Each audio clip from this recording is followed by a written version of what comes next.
As today we talk about how can you fix that problem you have on your Glassdoor app. So all you have to do, you just go down, click here on settings here. So then it's going to take you to this list. Then all you have to do now, you just go down here. When app show for you, click on it.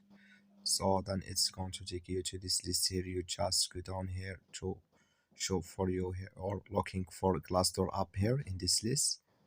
So just go down here. When it's going to show for you like this, you click on Glassdoor app.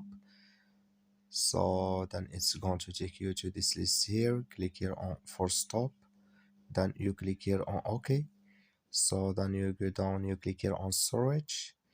Then you come to storage list, click here on clear cache. Then all you have to do, you just go to your Play Store. So you click on your Play Store. Then you search for Glassdoor app. It's going to show for you like this, and you will find here update. You just click on update, then it's going to work with you, or it's going to work with you when you click on update. That's all. Thank you for watching. Don't forget to support us by liking, subscribing.